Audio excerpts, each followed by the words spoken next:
Hasil visum dari Laura Meizani alias Loli, putri Nikita Mirzani telah lengkap. Hal tersebut disampaikan langsung oleh pengacara Nikita, Fahmi Bahmid.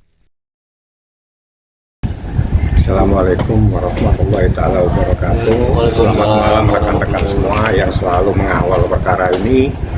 Yang pertama, alhamdulillah kalau memang visum itu udah keluar, dan di dalam visum itu seingat saya bukan hanya visum, ada juga hasil laboratorium, cek darah, dan juga ada hal lain.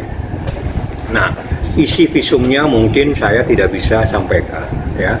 Tapi yang jelas ini adalah dasar penyidik atau penyelidik, karena ini proses masih penyelidikan, akan mengambil sikap terkait dengan proses hukum laporan Nikita Mirzani dugaan adanya kejahatan terhadap anak di bawah umur yang melanggar Undang-Undang Perlindungan Anak sebagaimana yang diatur dalam undang-undang itu. Insya Allah ancamannya 15 tahun. Jadi prosesnya nanti untuk memproses lebih lanjut itu harus berdasarkan, salah satunya itu yang terpenting adalah hasil visum ini. Jadi visum ini menjadi kunci untuk membuka, memproses lebih lanjut adanya dugaan tindak pidana kejahatan terhadap anak. Itu yang saya ketahui berdasarkan hukum yang berlaku seperti itu. Bang, hasil laboratorium ini kan sudah keluar dan Nikita ini kan orang pertama yang diberitahu karena ibu dari Laura sendiri. Mungkin setelah mengetahui hasil laboratorium sendiri itu Nikita gimana? Reaksinya? Kalau reaksi dari awal kan dia sudah bicara waktu itu, jadi dia sangat terpukul. Bahkan bahasanya dia itu seperti yang dia sampaikan beberapa kali, seandainya ini tidak ada hukum, mungkin dia pakai hukumnya sendiri. Itu salah satu kejengkelan, marah Niki, itu sudah disampaikan pada saat proses dia tahu hasil visum. Jadi pada saat hasil visum yang kedua setelah Laura sudah tidak datang bulan dan sudah bersih, maka Nikita udah tahu, tapi secara lisan. Di situ dia sudah emosi. Anak saya kok jadi dihancurkan seperti ini, bahasanya dia. Makanya wajar kalau Nikita itu meledak-ledak. Karena apa yang dilakukan sama Nikita saat ini adalah dalam bentuk untuk melindungi anaknya. Karena anak ini harus dilindungi. Caranya bagaimana? Harus diproses secara hukum. Setelah itu anak ini harus diambil, ditaruh di satu tempat. Nah, bagaimana caranya untuk memproses itu? Memang kita harus melakukan proses hukum. Jadi siapapun yang terlibat dalam perkara ini itu nanti akan mendapatkan sanksi dan diproses secara hukum seperti itu. Bang, setelah hasil laboratorium ini keluar, apakah bukti laboratorium ini menguatkan laporan Nikita untuk saudara Eva sendiri? Yang namanya visum pasti hal-hal yang terkait dengan proses hukumnya. Jadi karena ini terkait dengan kejahatan terhadap anak, ada pasal hal-hal terkait dengan persetubuhan dan seterusnya, itu kan pasti akan terbukti. Artinya visum ini yang akan berbicara ada tidaknya perbuatan-perbuatan sebagaimana yang telah dilaporkan oleh Nikita Mirzani. Jadi seperti itu, karena pasal yang dilaporkan itu satu, melakukan persetubuhan terhadap anak di bawah umur, yang kedua itu terkait dengan aborsi, tidak sesuai dengan peraturan yang berlaku. Dari hasil visum yang ini, mungkin dari Niki udah sempat cerita belum ke Abang soal respon dari Laura sendiri, yang maksudnya apakah dia kaget dengan hasil visumnya dia kah, atau dia legowo, seperti apa mungkin Bang? Kalau Laura belum berkomunikasi ya, tapi yang jelas waktu ingat saya ada di Polres itu kira-kira 2 hari yang lalu ya, saya sama Niki sebetulnya bertemu dengan seseorang. Di situ orang tersebut menjelaskan, menerangkan bagaimana perkembangan Laura. Jadi perkembangan Laura itu luar biasa sekali. lebih stabil, bahkan dia bilang, saya kan sama dengan mama saya. Artinya dia menyampaikan bahwa dirinya itu sama, duplikat dari mamanya. Jadi baik dengan caranya, dan itu disampaikan kepada orang yang melakukan pengawasan, dan itu disampaikan kepada Niki pada saat saya datang bersama Niki kira-kira berapa hari yang lalu. Bang, ini kan sejauh ini sudah ada 13 saksi Bang. Mungkin sudah ada obrolan untuk ada tambahan saksi lagi, saksi baru? Kalau nanti dalam proses perkembangan yang dilakukan, penyidik punya hak untuk memanggil siapapun saksi yang terlibat, yang mengetahui adanya peristiwa ini. Jadi itu kewenangan penyidik, dan menurut hukum, apabila seseorang dipanggil sebagai saksi, dia tidak boleh menolak. Kalau dia menolak, itu ada beberapa pasal.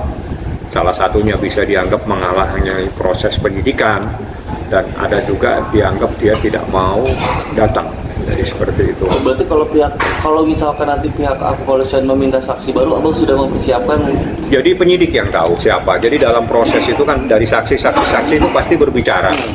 Dia pasti menyampaikan apa yang terjadi. Dari apa yang terjadi itu, kalau memang nanti ada nama-nama yang disebut dan itu sangat relevan dan sangat terkait dalam proses dugaan tindak pidana kejahatan terhadap anak di bawah umur, penyidik pasti akan memanggilnya.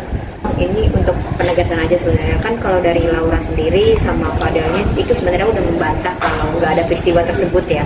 Nah maksudnya, tapi artinya dari visum tersebut kan ngebuktiin juga kalau peristiwa persetubuhan dan aborsi itu ada. Maksudnya bisa lebih jelas nggak Pak? Mungkin respon dari Laura tuh ketika dijalani visum dia legowo untuk ya udah lakukan aja, karena dia kan juga yakin kalau peristiwa itu nggak ada. Maksudnya dari Laura sendiri sebenarnya gimana Bang? Saya kan sudah berkali-kali menyampaikan bahwa saya tidak pusing dengan apa yang disampaikan oleh orang yang dilaporkan. Jadi terlapor bahasanya.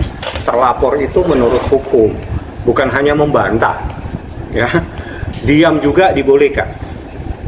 Jangan lagi bantah seperti ini, silakan. Diam, saya tidak mau diperiksa, boleh. Paling dibuatkan berita acara penolakan. Namanya penolakan proses pemeriksaan, itu dibolehkan.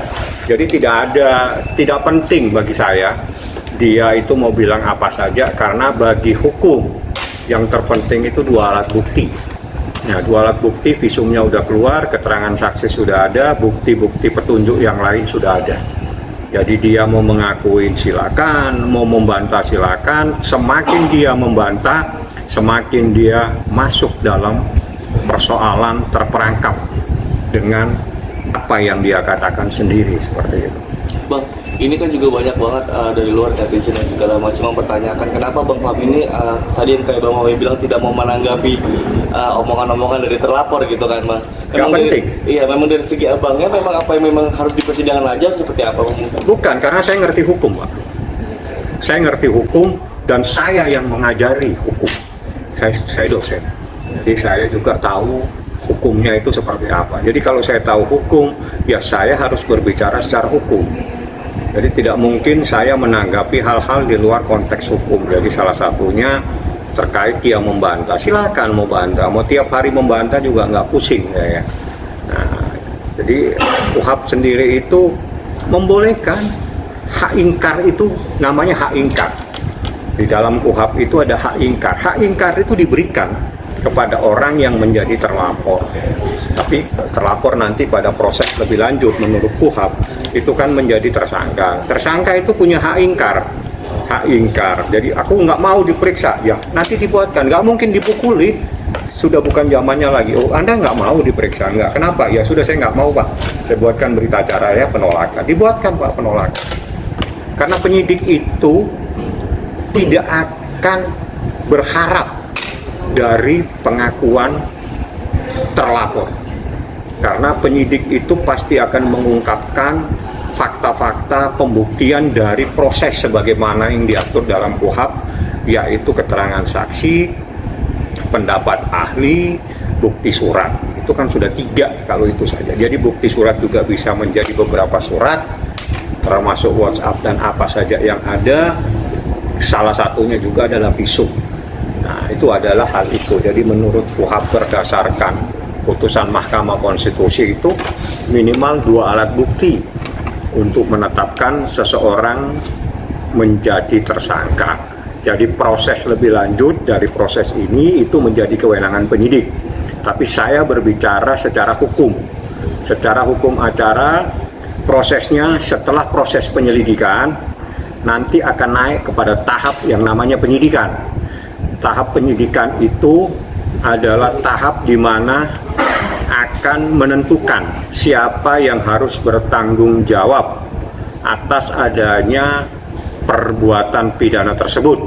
Jadi saya kembalikan lagi, penyelidikan itu adalah rangkaian proses pemeriksaan untuk mencari dan menemukan ada dan tidaknya peristiwa pidana. Setelah itu naik ke penyidikan. Kalau memang ada peristiwa pidana, naik penyidikan itu untuk mencari siapa yang harus bertanggung jawab atas adanya perbuatan pidana tersebut. Selanjutnya orang yang bertanggung jawab itu nanti ditetapkan menjadi tersangka. Itu hukum acaranya seperti itu. Ya, proses ini kita ikutin saja seperti apa. Bang, kalau Bu Nurma tadi bilang bahwa hasil visumnya itu akan dibacakan di pengadilan, Bang. Kalau visum itu pasti, Pak, pasti dibacakan. Jadi visum itu, makanya selalu kita sampaikan, visum itu kalimatnya visum et repertum. Jadi proses hukum bunyi itu nanti akan terbuka dan mungkin Anda bisa tahu itu pada saat proses di persidangan. Jadi penyidik itu yang punya. Jadi itu dalam bentuk label. Nanti dia itu pasti nanti akan dikasih tanda-tanda tertentu dari hasil visum itu. Penyidik akan membaca hasilnya. Penyidik yang punya hak membaca, mengetahui dari hasil apa yang ada di kesimpulan dan apa yang ditemukan dari visum itu, nanti itu yang dijadikan dasar untuk menindaklanjuti proses ini dari penyelidikan menjadi penyidikan jika ditemukan adanya peristiwa-peristiwa pidana. Jadi misalnya dari visum itu ditemukan bla bla bla dan seterusnya, itu dijadikan dasar untuk memproses lebih lanjut. Memang betul tidak punya hak siapapun. Pemahamannya itu penyidik punya hak untuk mengetahui, tapi masyarakat tidak boleh tahu karena itu nanti prosesnya di pengadilan. Di pengadilan pasti akan terbuka. Sayangnya karena perkara ini perkara anak, pasti akan tertutup. Tapi mungkin melalui humas yang ada di sana Anda bisa tanya. Setelah proses sidang, apa sih sebetulnya isi visumnya? Tapi kalau sekarang Anda nggak punya hak dan Anda tidak bisa dapatkan informasi apa-apa. Berarti kalau dari KUHP pidana, Bang, kalau pidana, kalau misalkan undang-undang anak itu, apakah nanti biasanya proses itu dirilis dan dibacakan di depan media atau gimana, Bang? Tidak, sidangnya tertutup. Enggak, nanti ketika ini jadi tersangka. Ya, itu kan tergantung dari karena begini, di dalam perkara ini dugaan yang melakukan tindak pidana itu sudah dewasa. Secara hukum sudah dewasa. Korbannya anak-anak. Oleh karenanya nanti akan tunduk pada peradilan anak dan ada aturannya. Seingat saya kalau tidak SEMA, PERMA ya, yang mengatur proses peradilan tindak pidana terhadap anak. Jadi ada sendiri. Jadi prosesnya itu tertutup, itu artinya begini, tertutup untuk publik. Jadi tidak bisa kita sidang seperti yang kita sidang, kita bisa masuk, pintunya dibuka, semua orang bisa hadir, bisa mendengarkan. Tidak, karena ini adalah peradilan anak nantinya, karena salah satu korbannya itu adalah anak. Nah, nanti sidangnya tertutup, tapi apa yang ada dalam proses sidang mungkin itu menjadi kewenangan humas yang ada di pengadilan untuk menyampaikan kepada masyarakat. Pasti yang disampaikan itu intisarinya, karena proses apa yang ada di dalam proses persidangan itu tidak mungkin disampaikan secara keseluruhan. Sedikit komentar yang terkait adanya saling lapor, kan pembahasan netizen juga. Gimana nih kok bisa jadi saling lapor nih, bukannya dengan inti masalahnya? Saya tidak akan menanggapi karena saya tidak tahu laporannya apa. Ya, laporannya itu mengenai apa, yang dilaporkan siapa, karena yang berapa kali saya lihat itu sepertinya yang menyampaikan sesuatu kalimat-kalimat itu ada seperti bukan Nikita Mirzani. Jadi bukan Nikita Mirzani. Kalau Anda lihat, kalau dilihat Instagram itu orang menyampaikannya Mama Lemon. Seingat saya seperti itu. Kalau memang yang menyampaikan itu Anda ketahui itu Mama Lemon, harusnya yang dilaporkan Mama Lemon. Karena subjek hukum dalam perkara pidana itu jelas. Beda dengan tindak pidana yang tertentu yang tidak diketahui siapa pelakunya. Jadi itu namanya siapa pelakunya dalam lidik. Tapi dalam perkara dugaan tindak pidana pencemaran, itu jelas harus mengerucut kepada siapa pelakunya. Nah, pelakunya menurut rekan-rekan semua media yang saya tanya pada saat itu, yang selalu menyampaikan suaranya itu dalam bentuk ada seseorang yang disebut Mama Lemon. Kalau memang itu Mama Lemon, ya laporkan Mama Lemon. Kalau melaporkan orang lain, nanti terjadi perdebatan. Apa yang dilakukan oleh Nikita, sedangkan yang melakukan itu adalah bukan Nikita. Tapi banyak juga yang mau pertanyakan akunnya itu kan akun Nikita Mirzani di Bang. Nah, makanya dari segi hukum sendiri seperti apa? Bagaimana yang dilaporkan itu akun itu tidak bisa berbuat apa-apa, Pak. Yang namanya pencemaran nama baik itu pasti yang melakukan manusia. Akun tidak bisa memfitnah. Yang memfitnah pasti manusia.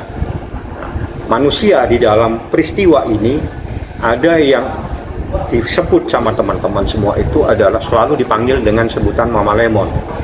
Ya, dan memang betul saya lihat itu adalah seperti lemon.